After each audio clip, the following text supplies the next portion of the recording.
So we made it here to the Dragon Cave, and I don't really know what it's about. Apparently it's a Buddhist temple, but the spot was recommended to me by quite a few people.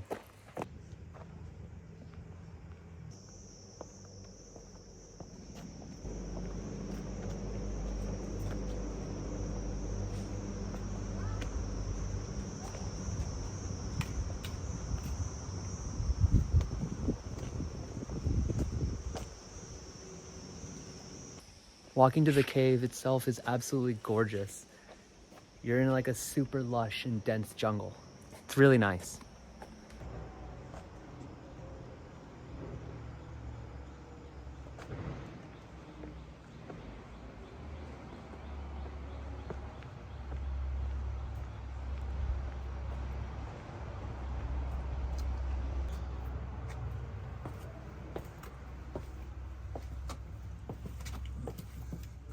Gotta watch your head there.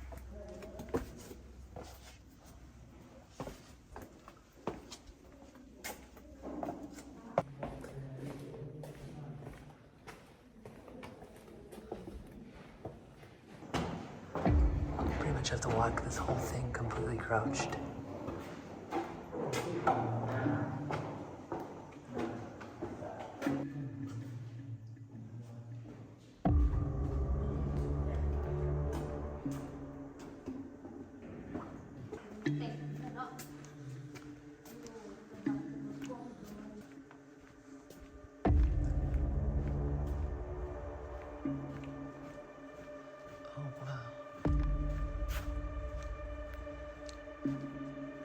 This cave is massive. Feels like it keeps going and going forever, and it's very impressive.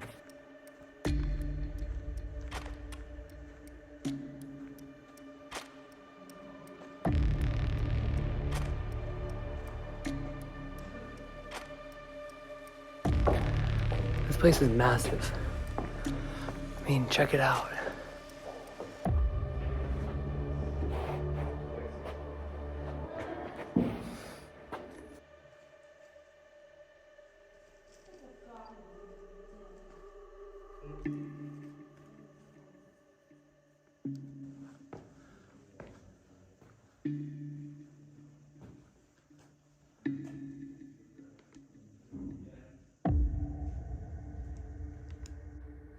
One thing about Laos is that I can never get over how impressive the caves are.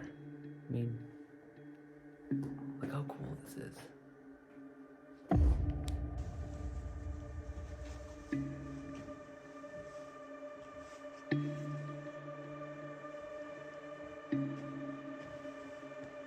When you get to the end of the cave, there's a stairwell that leads you outside. After hiking out of the cave, you then have to do a 400-meter trek to the top to get to the viewpoint. So let's go check it out. The hike itself isn't necessarily difficult, but it is a pretty vertical hike, so it can be a challenge for some people. The view at the top is totally worth the effort though.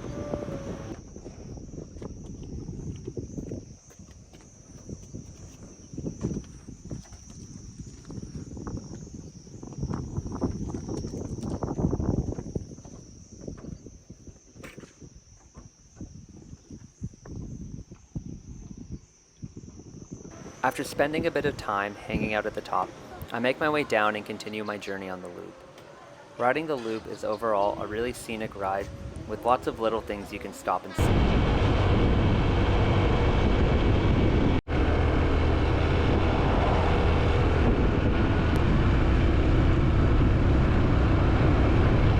So while riding, I stumbled upon a whole bunch of Buddhist sculptures on the side of the road.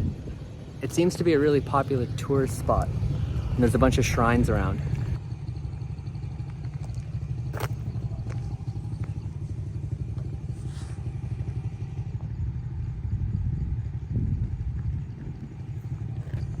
Just a little bit down the road too, here's a few more.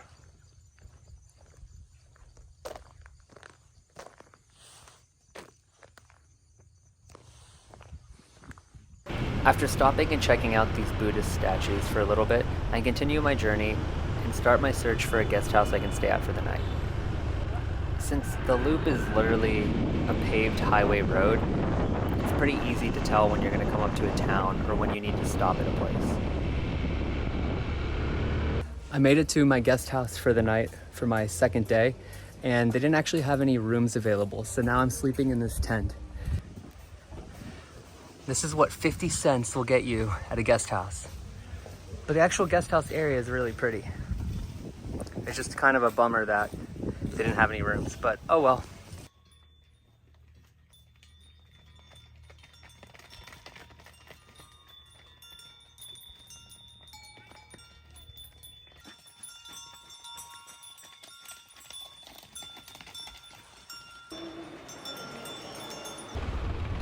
That night, I made some new friends at my guest house that told me about an abandoned boat that's beached on some land not too far from here. Intrigued, I decided to tag along with them and check it out.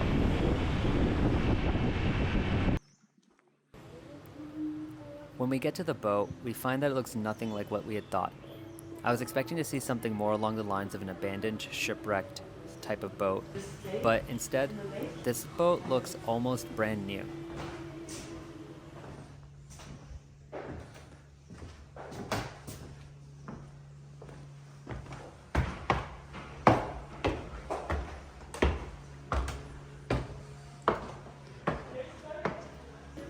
Inside, everything looked pretty new. If anything, the boat felt unfinished and not abandoned. We tried asking some locals about it, but nobody was really able to tell us about it.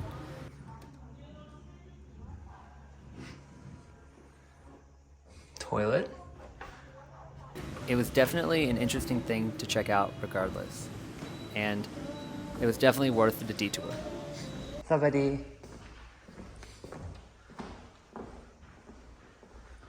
Like most things, I feel like I've been left with more questions than answers walking through this boat.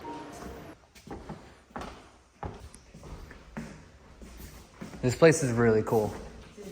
Yeah. Nice. You can go up to the top too, I think. That's what I'm gonna try and do. At one point I was thinking maybe this could be a restaurant, but it feels way too small for that. And there's only one bathroom, so that wouldn't really make any sense.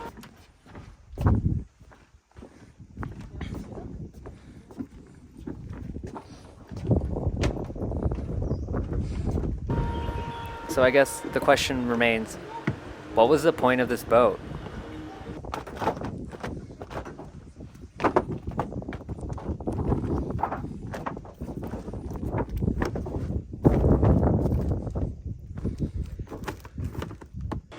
I totally messed up a lot of this video. There was a bunch of things that happened to me while riding the loop, and I didn't record most of it, mainly because I was pretty terrible at managing my battery life. And charging everything while not really having a consistent place to hang out was a real challenge, and it's something I definitely need to work on if I'm going to keep making videos in the future. So I'm going to end this video with just some of my favorite B-roll moments of me riding the bike around.